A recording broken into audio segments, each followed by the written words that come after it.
Okay, that's another Oscars in the bag. 2025 Oscars finished, wrapped up.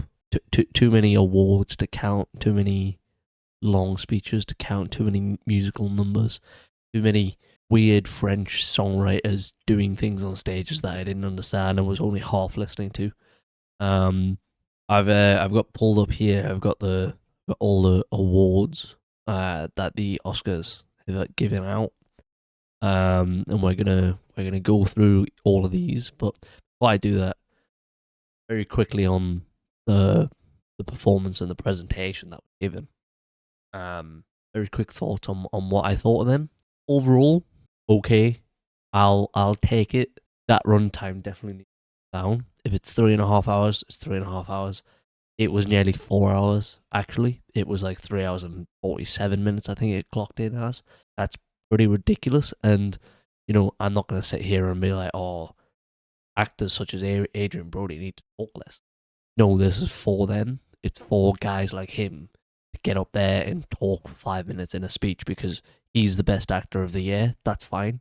What needs to come down is, some of these people where you don't know who they are. Maybe the award that they're getting presented with not the biggest thing ever, and quite frankly, less musical numbers, hosts talking for less. I accept that Conan O'Brien's monologue, that's customary. Hosts are going to have monologues every time that this happens. That's fine. Maybe you have the musical number to open up with. That's fine. I can accept that. Last year you had I Am Ken. Or I'm Just Ken. This year you had the Wicked musical number to open with. I get that. That was fine. Perfectly acceptable. Although I did think it was quite subdued for a presentation where it's for a group of people who love to, put themselves out there and to be bombastic. There wasn't very much of that, which I was quite surprised by. But does Conan O'Brien need a number about wasting time? Saying I'm not going to waste time, whilst he, in fact, wastes time. That just seems unnecessary. But I can deal with those things. But ultimately, I'm not really here to talk about that because it's not the main thing. The main thing is these awards. That's what I want to talk about. So let's file through some of these. Well, we're gonna go through all of these. There are some in here that I'm just not going to talk about for very long because either I haven't seen anything or I haven't seen everything that is mentioned, or I just don't have very much interest in talking about it. But to start with, actor in a leading role, better known as best actor. I don't know why they phrase it like this. It's just fucking pretentious, and I hate it, to be honest. So you have Sebastian Stan, The Apprentice, where he plays Donald Trump. You have Ralph Fiennes in Conclave, where he plays the leading bishop. I guess he is who's in charge of the conclave.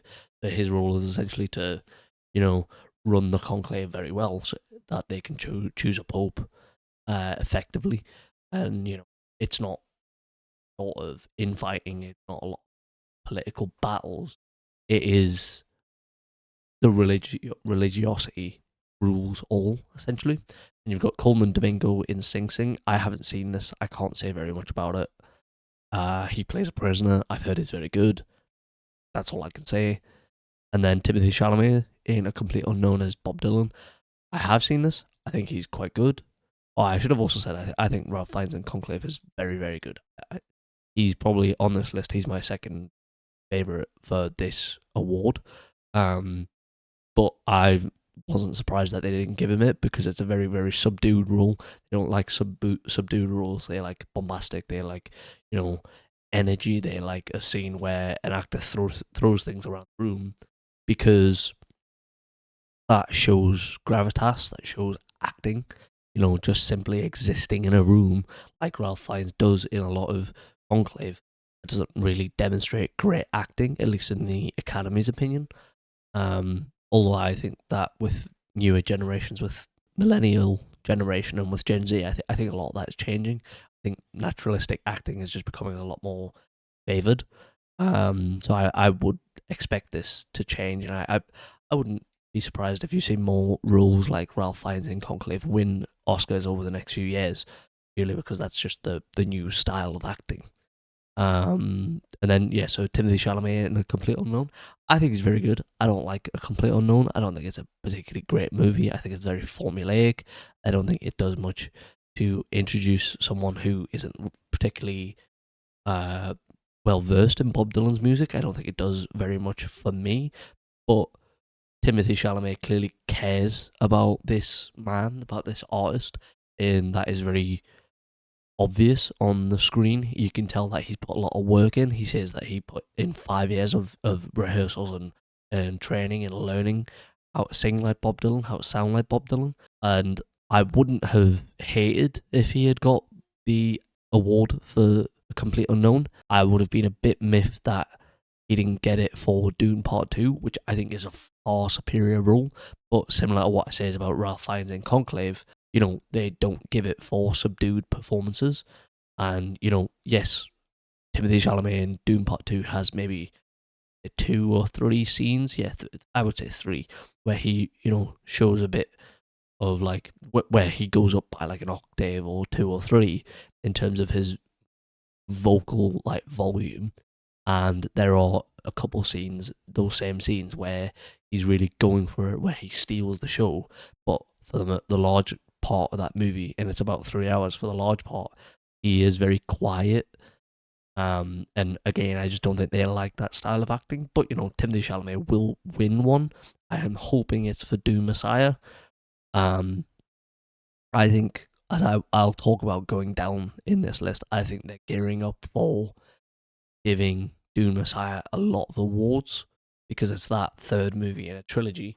That's what the Return of the King with the Lord of the Rings. Although I've heard people who know Dune Messiah a lot better than myself that this film isn't like Return of the King.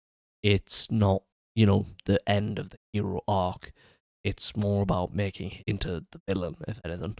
But yeah, and then Adrian Brody in The Brutalist.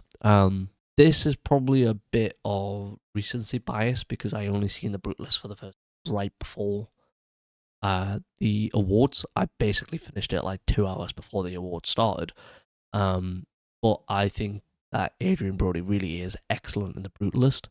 I have a lot of issues with The Brutalist, particularly the second half. I think the film slows down even in its second hour, which is in the first part. I think the film starts to slow down a lot. I think in the second half it meanders a lot. I think it loses its direction. I don't think it knows particularly where it's going or where it wants to go. But I think even then, Adrian Brody continues to be as good as ever in the film. And I'm, a guy going into that category of 2 awards 2 awards with 2 nominations, which has never happened. But 2 awards for a guy, that is, extremely rare. What is that? I think that's the third or fourth time that's happened now. And a supremely great performance, a supremely great performer. It's difficult with this film for me because on the one hand, I want to say that I'm glad it won something. I'm glad that there is this sort of old school sort of film still able to work today in 2025. However, with that being said, the films that this is clearly inspired by, I don't think you could ever hold this in the same sort of tier as them. But again, despite that, Adrian Brody is just that good. And I think it's tantamount to problems that The Brutalist has. In spite of that, Adrian Brody comes through and that is recognized. So yeah, I'm interested. He was, well, I wouldn't say criticized, but he was talked about heavily, discussed heavily, debated heavily. The fact that he now has the longest Oscar speech in history. But as I said in my opener, I don't have an issue with that. I don't want my best actor of the year to be rushed off the stage in 15, 90 seconds or whatever it is. I want him to, if he wants to go for 10 minutes, let the fucking guy go for 10 minutes. Figure it out with the rest of the show. I really don't care. If you win Best Short, that's good for you. I understand that. That's a good title for you to have. I understand that that's massive for your career. But you have to realize that you don't get the same amount of time as the best actor, the best actress. And that's harsh, but that's just the way it is. And if you think that's harsh, guess what? Work your fucking socks off and get to that same level. And then you can have your 10 minutes. And that might, like I said, that might be harsh, but I think that's just the reality of the situation. No one came here for a 10-minute speech from the best shorts winner. That's just the reality of it. But yeah, on to the next one. Actor in a supporting role. So again, best supporting. Don't know why we need to phrase it like this. It's annoying. Jeremy Strong, The Apprentice. Don't have anything to say about this. He, from what I've heard, is a very, very good actor. He's one of my friends, or he is my friend's favourite actor. I've heard he's great in Succession. I've heard he's great in this. I can't say very much about it. I'm going to leave it there. Guy Pearce, The Brutalist. He would, in my opinion, be my choice for this. I think he is excellent as a guy who slowly goes from someone who is dislikable for how he treats Adrian Brody's character, Laszlo Toth. He then goes from dislikable to, okay, maybe this guy's right, to then, oh, this guy's a bit of a piece of shit who's making fun of Adrian Brody's Laszlo Toth, to then, oh, this guy's an outright evil, jealous, emulous person. And it's a really, really complicated performance that he gives you, because he never tells you enough about his background where you go, all right, I can really see why he's doing this. But he gives you enough where you can probably sort of hypothesize about it. You can theorize about it. He looks the part of this sort of evil, millionaire or billionaire or whatever. I have to say I'm not too familiar with Guy Pearce's career, but this is a performance where I really went, oh yeah, I could, be invested in going back and looking at what else he's done and getting really into his career. And actually, I will say that if it was going to be anyone who won an award for this movie, I probably would have had Guy Pearce over Adrian Brody. Because again, Adrian Brody's great in the film, but I also think Guy Pearce is just, he's that little bit better because he makes you hate him so much, and he makes you believe that Laszlo Toth is not welcome in America for no other reason than what you see of Guy Pearce. You don't need to see the rest of America rejecting Laszlo Toth, because Guy Pearce is emblematic of the entire country rejecting Laszlo Toth. And regardless of the political message, I could give a fuck. Guy Pearce makes you believe that he is the symbol, that he is the logo of America in this film. And I think it's a bit disappointing that he didn't win. Obviously, we were expecting it because who won in the lead up. But yeah, that's it. Edward Norton, I don't have very much to say about this. I think it's a pretty good performance. He disappears into Pete Seeger. I think Edward Norton is a fascinating guy just because of the performances he takes. This, Glass Onion, American History X, Fight Club. He really can just transform into anything. And whilst I actually don't know if he has an Oscar. I don't think he won anything for Fight Club. So I'm not sure if he does have an Oscar.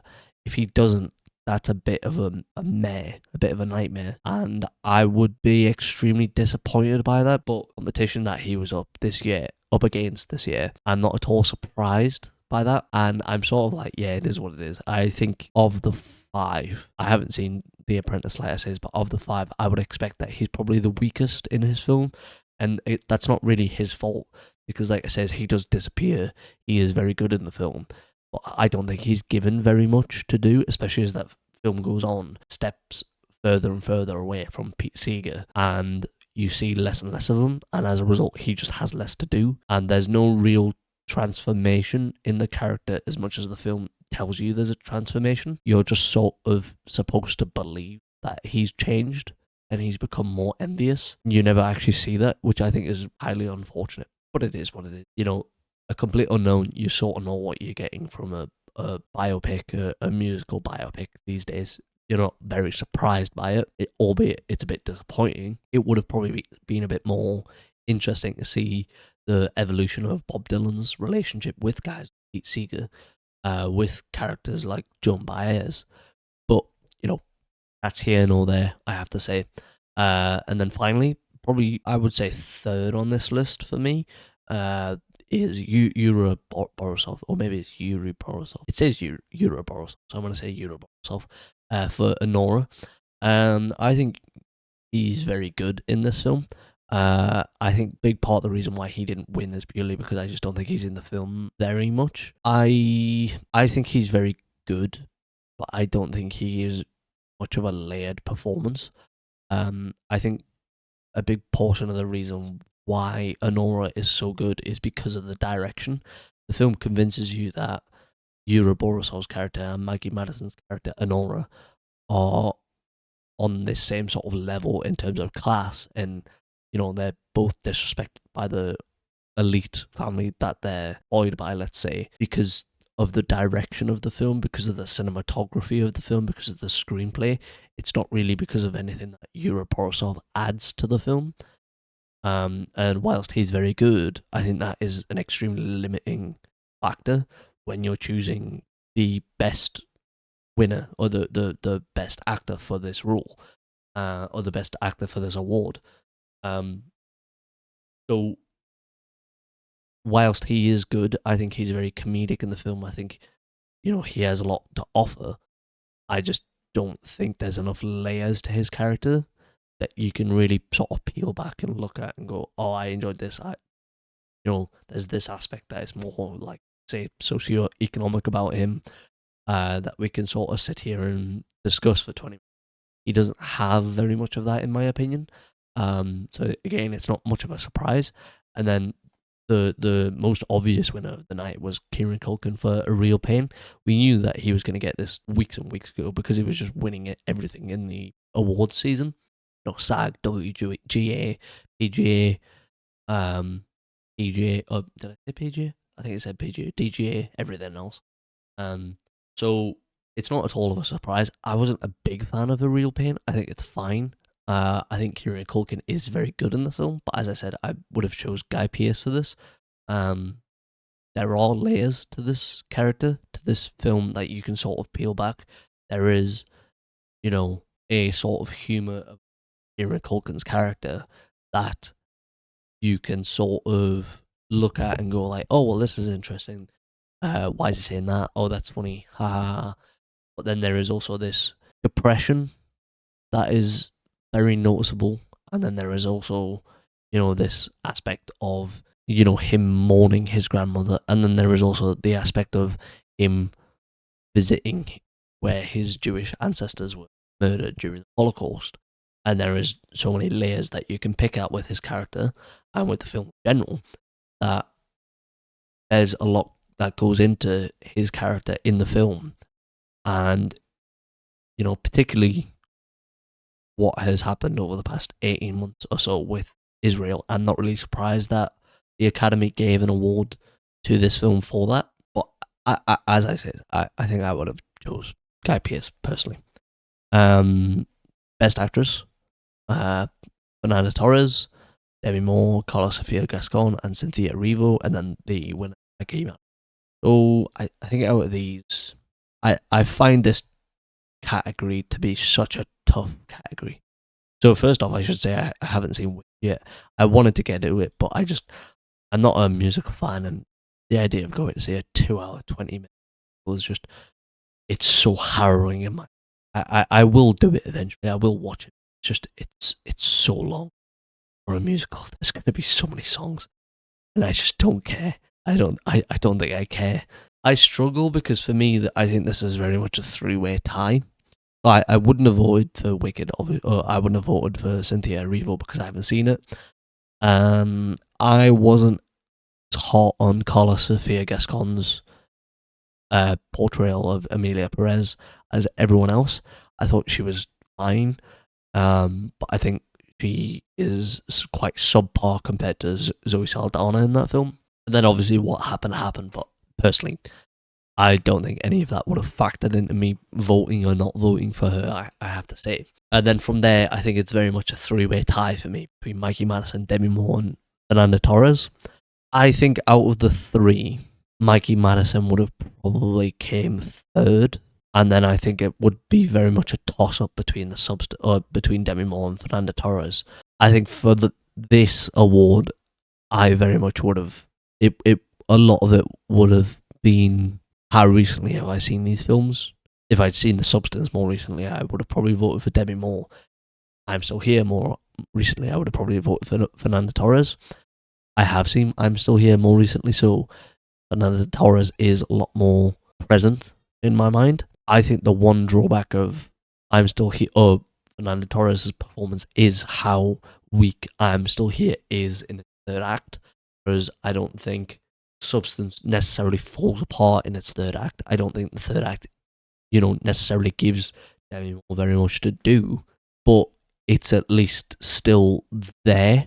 You're still at least with it. You aren't sort of watching it going like, this is falling apart the way that I think I'm Still Here is. So I think if I was trying to be the most objective, I probably would have voted for Demi Moore in The Substance. But I have to say, Mikey Madison in Anora, I think, is very good. I struggled with Anora. I didn't actually think that the film was high tier for me. In the second and third act, I was sort of like, this is starting to drag a bit.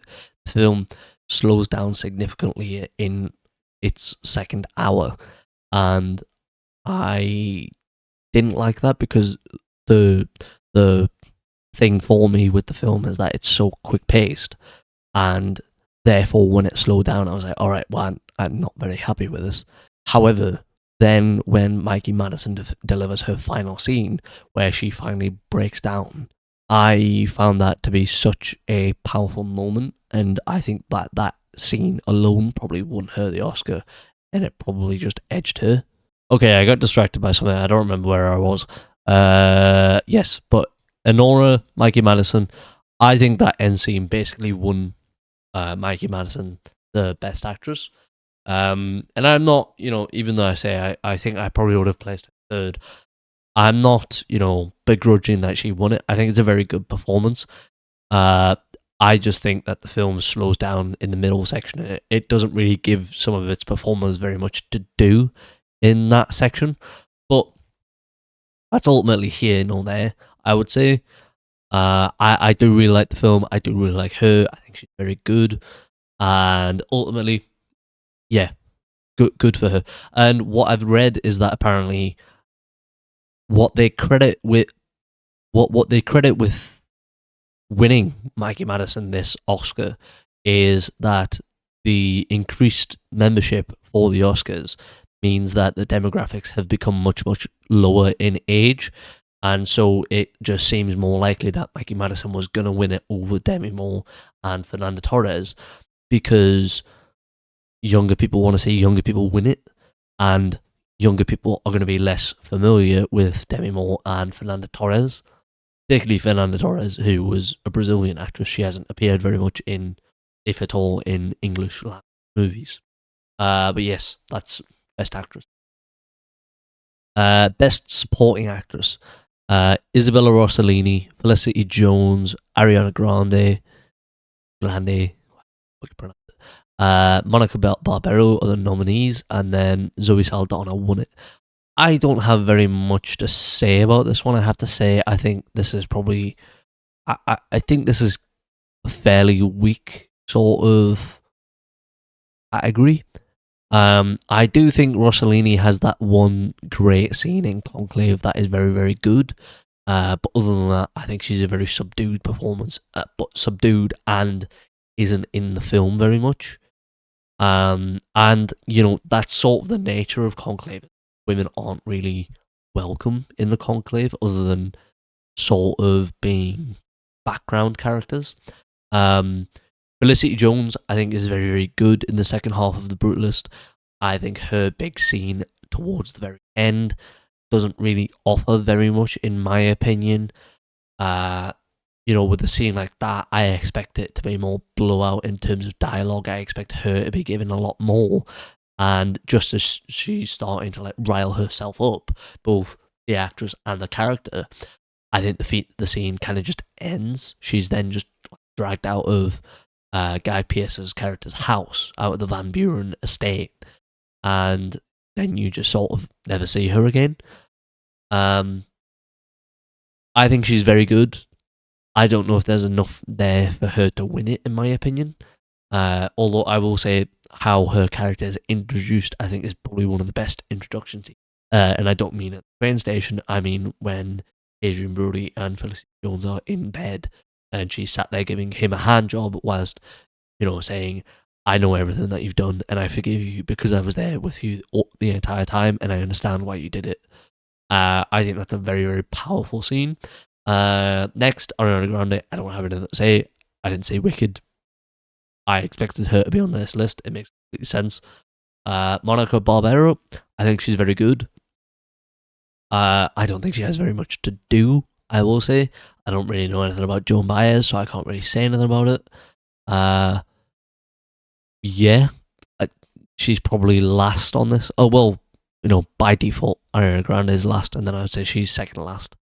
And then Zoe Saldana in Emilia Perez. I think the one shining light of Emilia Perez for me is Zoe Saldana. When I think back about that film, I think about everything that's shit about it, and then I think about. So I'm not really upset that she won it. If I had it my way, I probably would have chosen her and then Felicity Jones, and then Isabella Rossellini, and then Monica Barbero, and then Ariana Grande. But like I said, I don't think this is a very strong category. I didn't think that Best Actress overall was a very strong category, and I'm not sure that this one is either. Although I have to say, let me just go back a second. Actor in a supporting role, I don't think that this is a very strong category either. I think actor in a leading role is a very, very strong category. I think pretty much any of these could have won it, and I would have been happy with it, or at least based on reputation for the ones I haven't seen, Sing Sing and The Apprentice. Whereas actress in a supporting role, I sort of look at it and go, I could take any, and I just would sort of be like, yeah, all right, that's fine. Animated feature film, The Wild Robot, Wallace and Gromit, Vengeance Most Foul, Memoir of a Snail, Inside Out 2, and Flow. All right. Again, I will say I haven't seen these two, so by default, can't speak about them. I've heard they're both very good though, and I probably will see them at some point this year. Inside Out 2, that would have been my last pick. I think the film is very derivative of its first. I don't think it improves massively on its concept from the first film. I don't think it does very much for me to go like, yeah, this is a lot better than that first one. Then Flow, which is the winner. I think Flow is pretty decent. I think that some of the elements, not some of the elements, but I'll say the element of there being giant statues of cats at the very start of the film, I was like, what the fuck is going on? I'm very confused. But overall, I quite liked the film. I think it kind of just ends in a way where I was like, okay, I get where you're going for, and without dialogue, I understand it, but it is very on the nose, and it is very just abrupt, the ending. But, with a film where there's no dialogue, that ending is going to be abrupt, I would say, in defense of the film and the filmmakers. But my pick ultimately would have been The Wild Robot, and it was a two-horse race between Flow and The Wild Robot. It was kind of blown open which of these two would win. I think The Wild Robot is actually, even though it is derivative of the book that it's based on, I think that The Wild Robot is quite, not unique, I would say, but it is quite original in terms of its some of its ideas, there's a robot and this robot has essentially fell in love with an animal.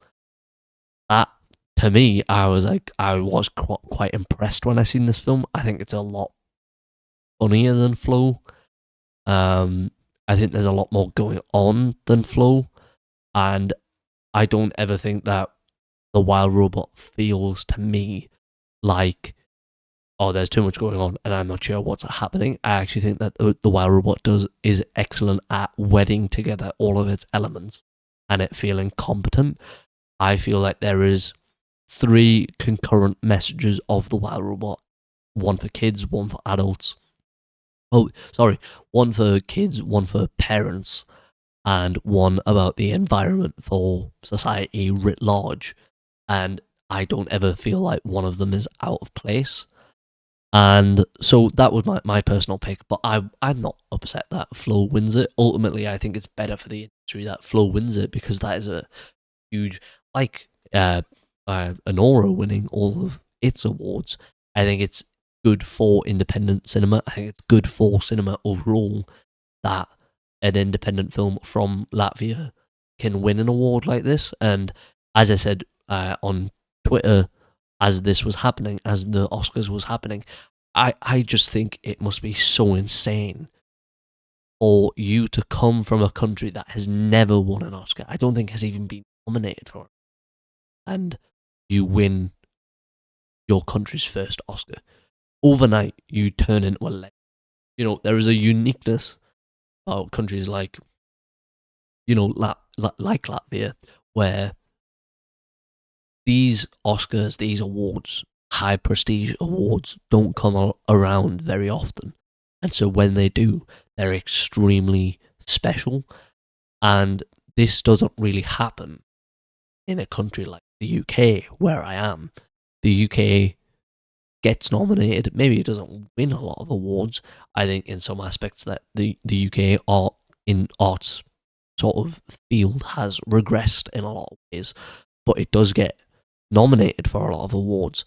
And so there is no sort of sense of like, wow, the UK could win an award for me. I was hoping in some sense that Conclave would because it's a British film, but I was also like, well, if it doesn't, there's always probably next year. There's always 2026. Whereas with Latvia, you hope that this film will inspire other filmmakers out of Latvia, out of the Balkans in general, to make more films, to be more creative, or to seek these prestigious awards, to seek success in the arts field. But you can only hope that that happens. Whereas with the UK, it's just sort of like second nature at this point. That like, oh yeah, the UK will probably get nominated for something. Okay. There's animated short film. I don't have anything to say about this. I've heard that there are some good films in this sort of section, but I don't know any of these, and I can't comment on them.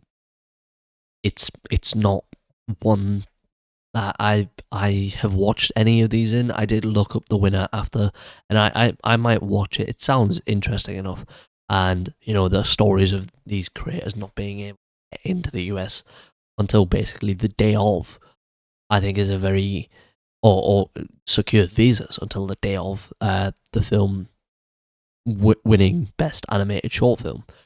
That is a very inspiring and sort of wholesome story that I can go like, oh, okay, maybe I will check out your film because of that. Next, cinematography. I have to say, this is one of the categories where I was genuinely a bit upset. So nominees: Nosferatu, Maria, Emilia Perez, Dune Part 2, and then the winner, The Brutalist. So I'm not upset that The Brutalist won it because I think The Brutalist its cinematography is excellent and I understand why it won it. But my two favourite films of this award season are probably Dune Part 2 and Nosferatu, and I would have seriously liked Dune Part 2 to just get an award for this because it sort of earmarks it of like, okay, the Academy is paying attention to Dune, and sort of with the third film, it will finally get the respect it deserves. This trilogy will finally get the respect it deserves. With Nosferatu, the Academy never gives horror films any awards, and I think that the cinematography of Nosferatu is insane. That scene when Nicholas Hoult is going through the castle and the camera is locked, and it's sort of this video game style third person camera that is following him through the castle, and then he opens a door, the camera lifts up, disconnects from Nicholas Hoult, and just goes forward. I remember seeing that, and I was like, wow, that is unbelievable. And so I understand why the Brutalist won it. I think that film also looks incredible. I'm not really sure that the second half looks as good as the first half. But I can't really be upset that it won it. I have to just be more upset that Doom Part 2 and Nosferatu didn't win it. The one thing that you could maybe say that, or give a reason as to why Doom Part 2 didn't win it, is because a lot of what they're showing you is similar to what is in the first film, and it is sort of stuff that has been seen in sci-fi before. I don't think that is a very fair comment, because that scene alone at the start of the film where the troopers are, flying under the rocks, I think that scene alone is magnificent. And I just think going, oh, well, sci-fi has done this for like near enough a century. That's not a very fair argument on the film, because this film's cinematography is excellent in and of itself. Maybe what you would say then is that Dune Messiah has to just be even better. It just has to step up and be as great as I think it's going to be. Maybe more so I'm just upset that Nosferatu didn't win it. Because I think Nosferatu looks absolutely beautiful. To keep that element of making the film look like it could be a 1922 silent film like the original, and still looking modern enough to entice younger audiences, that's so interesting. That's so unique. When was the last time a film was able to achieve something like that? Maybe 2001 A Space Odyssey, where they bridge the gap between old techniques and new techniques. Something you've never seen before. I'm not saying that this looks as good as 2001, but I am saying that it looks excellent. And I think that it deserves a lot of praise for that. I think it, in my opinion, deserved the award, but it deserved the award as much as Doom Part 2 and The Brutalist.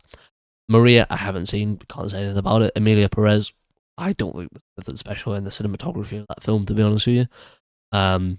Yeah, that's all I would say. And actually, that karaoke scene, I will have to say, where Selena Gomez is singing, I think that cinematography on that looks shit, and a lot of the lighting looks shit in that scene. But that's just me. Next, costume design. Okay, I will be honest, I don't fucking know anything about costume design. This is not my area, so I'm just going to give a very quick opinion on it, then move on. So Wicked won it. Haven't seen Wicked. Can't say very much. A Complete Unknown. It looks like it could be the 1960s. It looks very good. Fair enough. Conclave. They all look like real priests to me. Gladiator 2. Haven't seen it yet either. Nosferatu. That would have been my pick again. It looks excellent. And the thing about me is that Robert Eggers, the director, he was a costume designer. He was a production designer before he became a director. And so the idea that his films haven't once been given some sort of design award is kind of insane to me, given how good all of his films look. But again, I'm not surprised. He's a horror director. I'm sure he's used to it at this point. Okay, directing, or best director, I should say. Again, I don't know why they phrase it like this. Nominees: The Substance, Coralie Fargette, Emilia Perez, Jacques Audiard, A Complete Unknown, James Mangold, The Brutalist, Brady Corbett, and Honora Schoenbaker. So no surprise. I think my bottom two will be James Mangold and Jacques Audiard. Jacques Audiard, I don't know what he was aiming for. He keeps saying he was aiming for an opera, and then in some of the featurettes that the Oscars use, they actually say that they wanted it to be realistic and grounded, which he said it wasn't meant to be. So I'm kind of like, all right, what were you going for? Please tell me, because no one seems to actually be aware of what it is you wanted on this film. Set design has been talked about. It doesn't look like Mexico. It doesn't look like Mexico City. Yeah, that kind of is it. James Mangold, I don't think the film does anything unique, in my opinion. It looks like a biopic. It feels like a biopic. It's formulaic. I don't think there's anything unique. There isn't any unique sort of vision to me about this film. The substance, Coralie Farjat, she probably a Fargo. I'm not sure how you say it. I probably would have had her quite far up on my list of directors, I have to say. Between her, Brady Colbert, and Sean Baker, I think I probably would have actually gone for the Coralie Farjat. I think her vision is the most unique of the three, because we've seen sex worker stories, we've seen immigrant stories before. Have we seen a twist on the body horror genre quite like The Substance before? Have we seen a twist on the horror genre quite like Farjat's? And if you go and watch Revenge, which is very much about a female transformation as well, if you go and watch her short film Reality Plus, she is very much wedded to this idea and is interested in this idea of physical transformation of oneself. And I think that this is the culmination of that vision, and I think she directs it to a T. It's probably one of the films that I think will last with me the longest. The way she directs every scene, how intense the camera feels, how impactful every actress and actor's performance is on screen. There is no wasted times. You really believe that this world is lived in. She makes it look realistic, and yet there is something off-kilter about it. You know that it's off-kilter because of the way she frames it, the way everything looks, the sort of saturated looks that the sets have. Everything about the directing of this film, I think, is on par. I think that she is arguably, to me, is probably the best part of this film. I think she really makes it. Sean Baker, I think, is great in the film. I think he is a great director of this film. He doesn't really... What I will say, and I don't know whether to blame him for this or if I just blame the online discourse, but there is heavy talk about what the message of Anora actually is. Is this a film where all that is trying to say sex work is okay? It is the manipulation of sex workers that happens so often that there is an issue with. Or is this more about the dangers of sex work and how easy it is for sex workers to fall in it? And is it a warning against going into sex work altogether? There is a debate currently online about what this film is about, and I think if your message is unclear, I think you have to credit the director with that to some extent. Now, obviously, everyone online, is fucking, a liar. Essentially, you can. It's fair to just operate on that basis and don't take anything anyone says online seriously. But if there is enough of a discussion being had, we have to then discuss it. And that seems like a really basic point. I know that makes me sound like an idiot, but I personally think that Anora is more about the dangers of sex work and how you almost can't exist in this world without some sort of putting up of walls of yourself to view it purely as work and sort of cutting yourself off from anything else. Cutting yourself off from viewing this as personal, from taking any personal relationships within this business. However, other people would then tell me, no, actually the film is more about you should be able to do whatever you want in your work. It's about the manipulation of sex workers by elite people. So I think that merely that there's a discussion about what actually is the message of this film does sort of have to draw how well I think that this film is directed in itself. You know, cinematically, I think everything is great. I think all the performances are great. I think it's shot very well. But I wonder if the message comes through clearly enough that even I'm looking at it and going, well, actually, what are you trying to make me glean? And, you know, maybe I am just an idiot and I have just massively got it wrong and it is about elite manipulation tactics. Or maybe I'm not wrong and everyone else is wrong. I don't know. But I think that merely that there's discussion about this does suggest to me that the message doesn't come through properly. And so in that regard, I think I would have voted for The Substance, where I think that there's a much more clearer message about the manipulation tactics. And, you know, you get thrown to the side by Hollywood and by these major industries.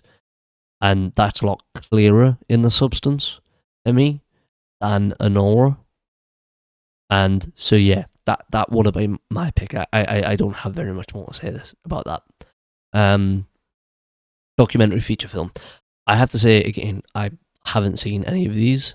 The one that I am interested in seeing is Black Box Diaries. I know that that's got into a bit of hot water now about did the woman who made this documentary actually have permission to use some of the sources that she used to use some of the footage.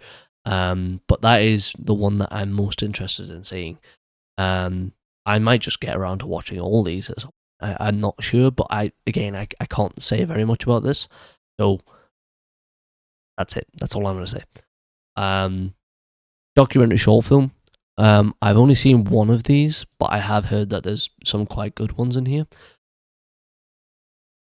I've heard Incident is quite interesting. This is about the body cam footage of a police shooting. But the only one that I have seen is I Am Ready Warden.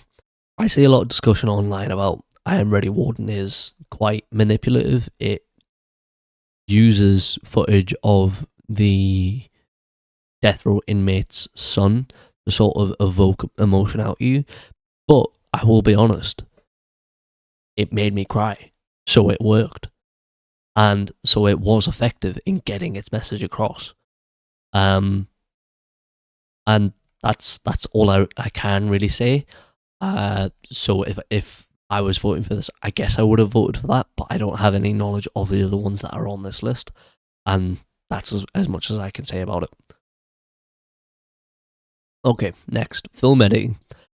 So nominations: Wicked, Amelia Perez, Conclave, The Brutalist, and winner Anora. So I think if I had chosen in this category, I think I probably would have voted for Conclave. My sort of opinion on the editing category is how much can you edit out of your original cut of a film and your message and your point of view still come across clearly? How much of what you have filmed is merely extra or additional information that ultimately is unnecessary? Now, in films like Anora and A Brutalist, and I would assume Wicked, there's a lot of additional information that sort of heightens the experience of the film. To me, Conclave is a lot tighter of a narrative. It doesn't waste any moment with it. And so for me, I probably would have voted for Conclave. As I said before, when I was talking about Mikey Madison winning Best Actress, I think my issue with Anora is that the film slows down substantially in the second half of the film. I don't think that it hang on, let me back up. I think that the film loses its breakneck comedic pace in favor of expanding the story a bit, and I wasn't a fan of that especially once you get to that end scene where she's crying and she has finally broken down in this car. I think it personally would have been more effective to me to keep that breakneck pace where, oh, it's comedic, but also she is being taken advantage of, and you know she's being taken advantage of. And it slowly becomes more and more where she loses more and more power as the film goes on. And then finally, you stop and she clicks out of it and she breaks down. I think instead, the film sort of spends an hour sort of grinding to a halt. And I understand why it does that in the narrative sense. I think it also works in the narrative sense. It just doesn't personally work for me in terms of what I would have preferred to have seen. Whereas Conclave, as I say, is tight. You don't get any additional information, and it's quick. It's to the point. It almost is like how a Conclave is meant to be. Of we're gonna give to you the information necessary, and we're expecting to get out of here in a reasonable amount of time. And the decision ultimately should be easy. I actually think in terms of Conclave, any additional information would have actually hampered its vision in terms of the film is at its core arguing for a meritocracy in order to choose the correct candidate to lead society, to lead these institutions, these organizations. And I think clouding that with any additional information about, say, Stanley Tucci's character, John Lithgow's character, Ralph Fiennes' character, you would have actually had people going, well, no, I actually don't think he should have been, or became Pope, sorry. I actually think it should have been this other person. Whereas having this sort of tight 2-hour narrative, the only possible option by the end of that 2 hours is who is chosen. And I think that the film is excellent because it understands that. It understands that it doesn't need to go on. The other nominees on this list, I haven't seen Wicked, as I say, is Emilia Perez. I think goes on far too long. I think that second half of the film is dull. I think it just goes on and on and on. It's boring. There's so much of it that could have been cut that just isn't for whatever reason. The Brutalist was never going to win purely because of the David Jangso controversy around what he said about AI. We know that wasn't going to happen. But I think that, unfortunately, I think with The Brutalist, it requires a second viewing for me to know how much of it could have been cut or whether or not it was necessary for it to be as long as it was. I have a feeling that I will probably say it could have been a bit shorter, but it is such a sprawling, epic vision that I understand why it's as long as it is, and I respect it in that sense. But yeah, next, international feature film. So Latvia, Flow, Germany, the Seed of the Sacred Fig, France, Emilia Perez, Denmark, the Girl with the Needle, and Brazil, I'm Still Here. So up to now, I've seen I'm Still Here, France's Emilia Perez, and Latvia's Flow. I haven't seen the Seed of the Sacred Fig or the Girl with the Needle. I've heard that both of them are quite good. I am looking forward to seeing them, but I've also heard that they're not, Oscar frontrunner sort of film. Emilia Perez shouldn't have been made by France or by French people in the first place. I'm hoping that next week I'll be able to do a video about, Mexican films about the drug cartels that you should watch instead of Emilia Perez. I just think it's blatantly obvious why that film shouldn't have been made by French people. You wouldn't even say that. Oh, well, there are films that have been made by Americans that are tasteful about the drug cartels, but that's a lot closer to Mexico. They at least have some interaction with Mexico and with the drug cartels. Whereas France, what does it have to do with the Mexican drug cartel? why are you getting involved in this? There is no need for it. So ultimately, it came down to a two-flow race. Two horse race. Sorry, it was Flo and it was I'm Still Here. I don't think I'm Still Here should have probably won this. It has essentially won this, as I understand it, because the Brazil audience and the Brazil voter base was so heavy that they sort of shifted it in I'm Still Here's favor, as well as the people who just liked it anyways. As I said earlier, I don't think I'm Still Here is good enough in its third act to really win an award like this. But I also think that, unfortunately, a live-action film about oppression and corruption is going to win over an animated film that is about a cat that doesn't have any dialogue. So there probably needs to be some sort of in this category. I'm not really sure what that is. I'm not smart enough or well-versed in the Oscars, actually, to say what that is. But in my opinion, I probably would have voted for Flo, I guess. I haven't seen two of these, like I say, of the three that I have seen, I think Flo would have probably been my choice. Makeup and hairstyling, I'm not going to stay on this too heavy because, as you can tell, I am a guy and I don't know anything about either of these two. But nominations: Wicked, Nosferatu, Emilia Perez, Different Man, and then the winner is The Substance. If I had to choose, I probably would have chose The Substance because I think they look excellent. The makeup on Demi Moore by the end of the film, how she looks progressively, sort of worn down, is excellent.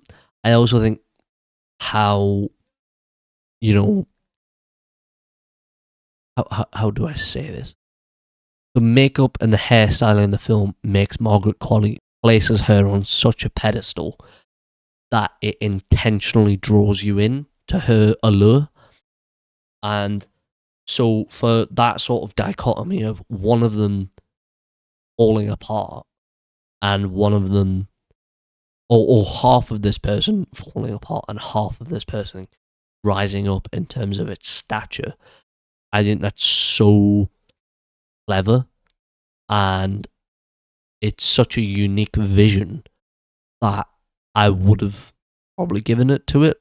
If it wasn't that, then it would have probably been Nosferatu, I guess, for me, because that's the only other one. Well, I've seen three of them in this category. Out of the three I've seen, Nosferatu is the only other one that I respect, if I'm honest. Emilia Perez, I don't know what's special about Emilia Perez other than the makeup that they put on Carla Sofia Gascon to make her look like the drug lord at the start of the film. That's not enough for me to say, yeah, that should win it. Music, original score, I think it's obvious who should have won this. But nominations: The Wild Robot, Wicked, Emilia Perez, Conclave, The Brutalist wins.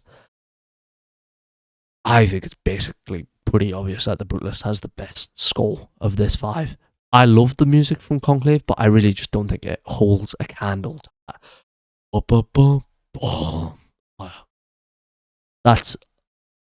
That will be, to me, when I look back and I think on 2024, the movies, I think it will be The Brutalist music will be like top 5 things that I think about. I think it's incredible, that music. And I also have to say, that guy who got on stage, Daniel Bloomberg, what a cool guy. That man has never seen the sun before, but you can tell, like, he's just so about his work. And I think that's such an interesting guy to get on stage. How often do guys who look like that win awards? That's so interesting to me. But yeah, I just think it's obvious, and I don't have very much to say. Other than to say, I think that the score from the very start of The Brutalist elevates the film so much that it's obvious, in my opinion, that was the best. Next, music, original song. I don't have much to say about this because I think the choices that, from what I've heard, were pretty shit. Never Too Late, I haven't heard.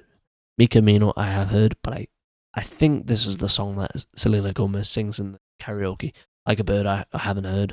Journey from 688 and El Mal from Emilia Perez.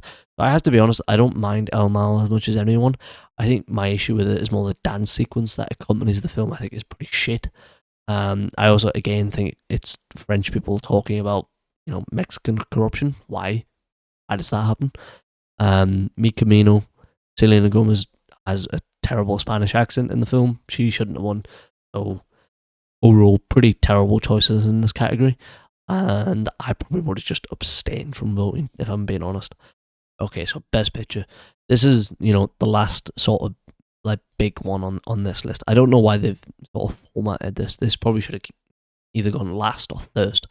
But we'll do this one and then like rifle through everything else that's left, because some of these don't matter as much, fortunately. So the nominations: Wicked, The Substance, Nickel Boys, I'm Still Here, Emilia Perez, Doom Part 2, Conclave, The Complete Unknown, The Brutalist, and Anora. So off the bat, I would have chose Doom Part 2. That would have been my choice, and then it probably would have been The Substance, and then Anora, and then the Brutalist.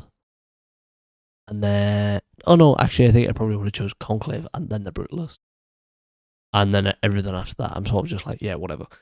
Although, obviously, I think Emilia Perez is last. I think in terms of a best picture list, this to me looks quite weak. If you're going through them, Wicked, I haven't seen, so I can't say very much. The Substance, I love. Nickel Boys, I haven't seen. I can't say anything, although I've heard it's very good. I'm Still Here, as I've already said, has a lot of issues with its third act that I can't sort of, I can't get over, let's say. Emilia Perez is Emilia Perez. It's terrible. Doom Part 2, I think, is the best. I just think Warner Brothers is a fucking terribly run company. And, if they were a real company, they would have released it in September, October, and pushed it in the awards. Instead, they're too incompetent in their leadership positions and didn't do that. And then Conclave, I think, very good. I don't know if it's to the level of a Best Picture.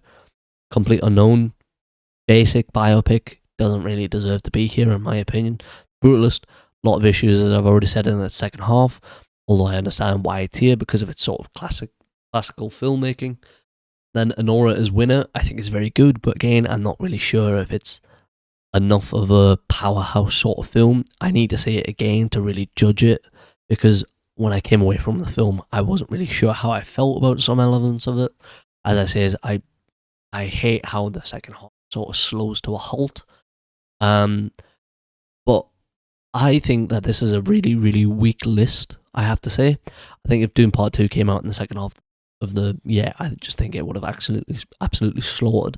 I think if this was a year where, if you take The Return of the King and put it in the 2025 Oscars, it absolutely slaughters everything on the list. It's unreal. I think it's a really, really weak list, I have to say. Even in terms of the films I enjoyed, I don't think there's anything other than Doom Part 2. I don't think there's anything on this list. Oh, well, maybe Doom Part 2 and The Substance. I think other than that, I'm really struggling to go like, oh, this is top tier filmmaking. The next after that will be Anora for me, but I don't know. It's a really weak year to me in terms of it's a very good year. Alright, I got distracted again. Not sure where I was. Overall, like I said, I think a fairly weak list. I think we're obviously expecting, with the heavy hitters that are releasing films next year should be a lot better. So we've got Christopher Nolan, Jordan Peele, Robert Eggers. I think there's one or two more I might be missing. I am missing someone. I don't know who it is. But yeah, I think a fairly weak list. But yeah, I don't know. In one sense, I am happy that something like Anora can win, because that shows that Best Picture award winners can also be these purely independent films. However, on the other hand, you need at least one or two heavy hitters, like a Doom Part 2, to be in this list to sort of even garner any sort of interest or casual interest, I should say. And if you don't have them, then you're not going to bring in interest for the Oscars, even less so than there already is. And obviously that shouldn't be the main aim, but it should be one of the aims. And I don't think we should just be giving them to Doom Part 2 because, oh, well, we need audience numbers. Obviously not. But I think I'd be lying if I didn't say that it just so happens that the biggest heavy hitter on this list is also the best film in my... I think that is, in my opinion, I just think that's easy. But I will say, as they said on the Ringer Movies podcast, it just comes across that Anora was the one that most people were able to agree on in terms of we all like this. We all like this. We're just gonna go with this because that is what we can agree on. And yeah, I don't really care ultimately. Like I don't need Dune Part 2 to win awards for me and know it's the best film, but it would be nice. But ultimately, happy for everyone who worked on Anora, even if I personally disagree with it, is what it is. And yeah, we move. Doom Messiah, let's fucking go. Production design, nominees: Nosferatu, Doom Part 2, Conclave, The Brutalist, and Wicked. My personal, and I haven't seen Wicked. It's the only one on this list that I haven't seen. I can't really say that it doesn't deserve the win when I haven't seen it. From what a couple of the pictures that I have seen, it does look like a fucking Fortnite map, I do have to say. But, a lot of colour is what is going to win you an Oscar in production design, because that's what they favour. They favour colour, where you can go like, oh, well, this scene looks different to that scene because of da-da-da. Whereas something like Nosferatu, which I think should have probably won, isn't going to, score any points because everything is black or everything is grey. But I do think, again, Nosferatu looks the best. It looks the most authentic to its setting, to its time period. Once again, you are convinced that this could be a 1922 short or silent film. And I think that's extremely convincing. And the reason it's convincing is because of how it looks. Because it looks so good. But again, I'm not a designer, so I don't have very much to say about this. And as I said, I haven't seen Wicked. I just think that there are more interesting things going on in the Nosferatu production design than what I've seen of Wicked. I can't say very much about Wicked because I haven't seen it. So yeah, I let's just move on from that ultimately. Live action film, I haven't seen any of it, I have to say. The one that I am interested in, I've heard interesting things about this, Aline, I'm not sure. The Man Who Could Not Remain Silent. I really want to see this. European history is something that I'm massively interested in because I am European. But yeah, can't say very much about this other than I want to see a couple of these. Sound. Finally, now we get to this one and visual effects. We get to some Doom Part 2 wins. Fucking took long enough. But nominations: The Wild Robot, Wicked, Emilia Perez, and A Complete Unknown, and Doom Part 2 won. I think, in my opinion, that Doom Part 2 does sound great. However, if I was giving it awards, this wouldn't have been first on my list. Visual effects would have been pretty high because I think those sandworms look ridiculous. It is pretty impressive. Oh, hang on, I was going to say something about the visual effects. We'll come to that in a second. I don't think anything on this list I would have necessarily been like running out the door to give it to. Not even Doom Part 2. But I do think it is pretty impressive how Doom Part 2 is able to wed its score with everything that you're seeing on screen, the dialogue, the action scenes, the nuclear bomb that is blown up at the end of the film. Is what it is. I'll take a Doom Part 2 win anywhere I can get it. Visual effects, yeah. Wicked, Kingdom of the Planet of the Apes, Better Man, Alien Romulus, Doom Part 2. So as well as loving Doom Part 2, I have to say I fucking love Alien Romulus. So I would have been happy with either of these winning it. I think Alien Romulus looks excellent. To be able to convince the audience that this film is both from, this sort of retro space period in and around the first Alien film, and also still sci-fi, still in some respect futuristic. That's a very hard vision to sort of meld, and it nevertheless does it. And you never at any point are going, wow, this looks like, I don't know, a fucking Call of Duty Advanced Warfare or something like that. Never looks like out of this world sci-fi, but it looks sci-fi, but it also looks like sci-fi from the 70s, or like the 1970s or the 1980s. It looks like a movie from then, and that is really impressive to me. But I also am, very well aware that the Academy just ultimately doesn't really like horror films, so I'm not surprised that it didn't win it. Doom Part 2, again, I think the visual effects are ridiculous. To be able to,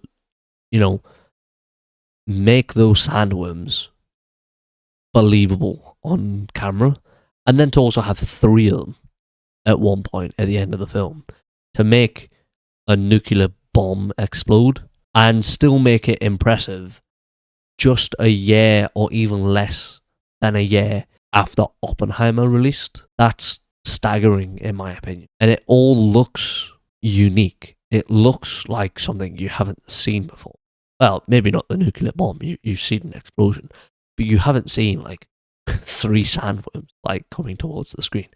It just looks realistic. It looks real is the only way I can describe this.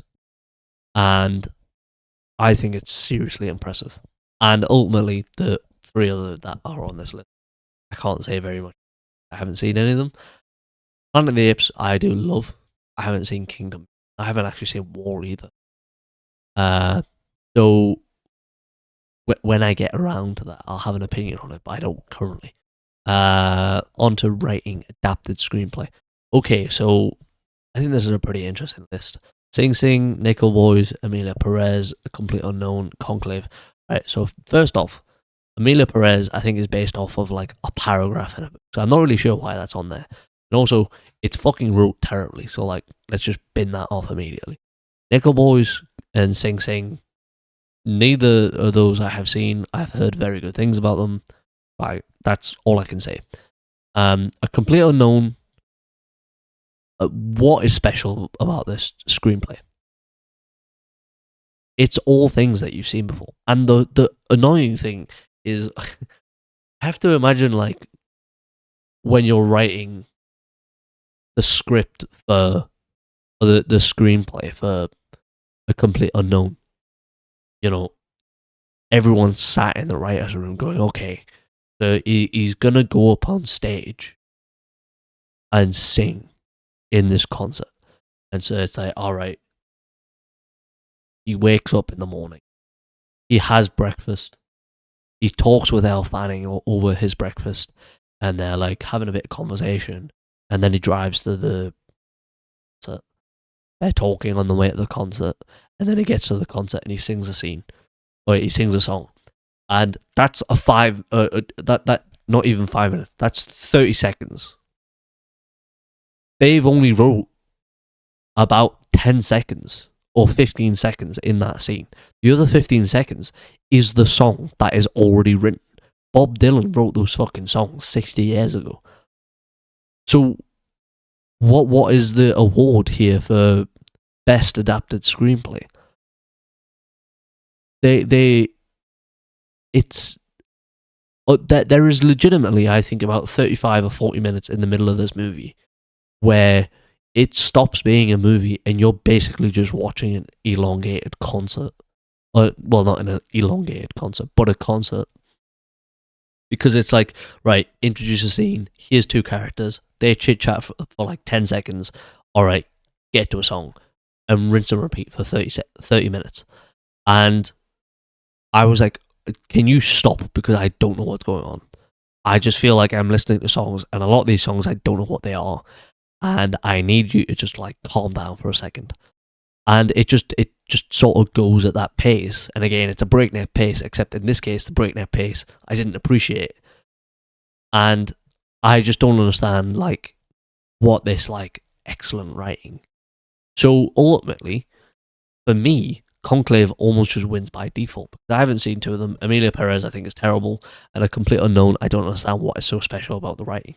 The Conclave, the writing, I do think is exceptional because the film relies upon its script and its screenplay so heavily to work. If the screenplay was any worse or just not very good, you'd be like, all right, well, this is a film about religious intrigue in a conclave, except the script is terrible, so I'm not really interested in anything that's going on. And then that will be the end of the film. Oh, well, that will be the end of your review, because you were like, all right, well, it's just boring. And so for that reason, I'm like, all right, well, Conclave, yeah, you get it for me, personally. I haven't seen two of them. I can't really comment on that. But A Complete Unknown, I can comment on how terrible that is. Or at least as a screenplay, how terrible I think it is. And then Conclave, I can comment on how excellent I think it is, because it works so well.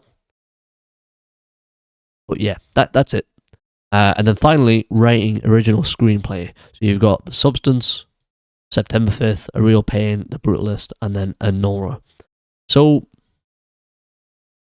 first off, September 5th being on this list, I feel really weird about, because I enjoyed September 5th. I think it's interesting, but as a film, I'm not really sure it's, or as a screenplay, I'm not really sure it's very good even, because I don't think that the film really knows what it's trying to be about. There are times when it's purely a documentary style film, and then there are other times where it's highly invested in critiquing or presenting a debate about what should these, or what should this TV crew do in this situation. Should they step off, or should they put their foot on the gas? And I think a lot of that comes from the screenplay, because you can write the screenplay as just, this is what they did. This is what they did at 8 a.m., 9 p.m., no, 9 a.m., 10 a.m., sorry. Or you can write that as leaving something in the dialogue, leaving something in the way that you present the scenes to go, there's something here, but we're not giving you enough in the screenplay to really say, oh, take this opinion or take that opinion. And I don't think that the script or the screenplay for me is particularly good enough, or particularly, it doesn't really choose a lane. And I think that hampers, I think it hampers the film a lot, in my opinion. A Real Pain, I think that a lot of the ability of this film relies on the dialogue between Jesse Eisenberg and Kieran Culkin, and then even Kieran Culkin and the rest of this Holocaust Memorial Tour. It relies on their dialogue, so I understand why it's in here. I will say that I was a bit lost, or I would say a bit lost on what the sort of overall message of the film was. I didn't think that the central thesis was very clear, and so I put that down in part to Jesse Eisenberg's writing and directing. I'm not really sure why that is. I can't really say. I just don't think that there's much of a central thesis other than examining Kieran Culkin's character. I think that is sort of where that ends, in my opinion.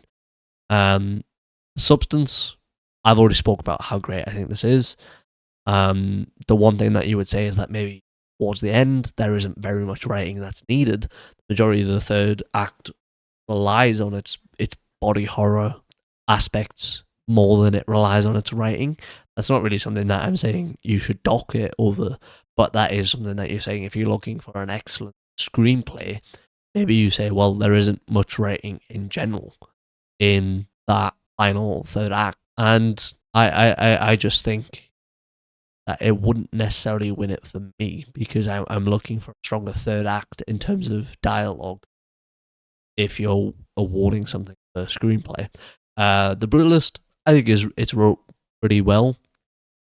I think that some of the aspects that they include in terms of Adrian Brody or Laszlo Toth's heroin addiction, I don't think that there's actually much reason for that in terms of character development. And again, a lot of this starts in the writing room, and so I personally, say that that's a writing issue, because I think that this film could actually be maybe a bit shorter if you just remove that aspect, because I don't think that it necessarily is needed very much. I actually think that is there almost as a plot contrivance, because towards the end of the film, that is used to reveal something about Laszlo Toth to his wife.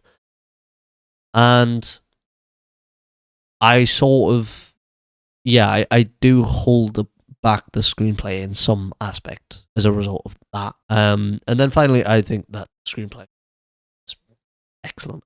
That the level of writing in that film is very good, because it is the dialogue that is so quick and witty and snappy and full of swear words. I think it's so good, or I think that the film is so good because Sean Baker understands who his characters are. He writes in his characters' voices. He doesn't eulogize about, oh, well, they shouldn't say X, Y, Z, because I think it's immoral.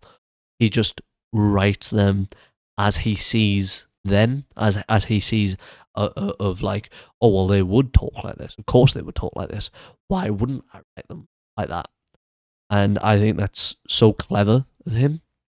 And yeah, I can see entirely why he would have won this award for that. But yeah, that is the end of this video. This is going to be a very long one. But there was a lot of awards here. Overall, I will say I enjoyed this Oscars, and it was interesting to see how the Oscars is changing so much. It's moving away from being industry or Hollywood powerhouse to being interested in the independent film making. Oh well, independent films, I would say, and I ultimately think that that is very good for the independent film market. I'm interested to see how, if at all, some of these studios react. Does a Netflix go for more indie films because they want Oscars? Does an Amazon do that? So, yeah, I think I'm going to leave it there, because this is already very long. I don't want to take up any more of your time. If you watched all this way, I highly doubt you did, but thank you if you did. That was terrible. That's all. Yeah, that's all I've got to say. Thank you if you made it this far. If you watched any of this and didn't make it this far, thank you anyways. All right, thanks. Bye.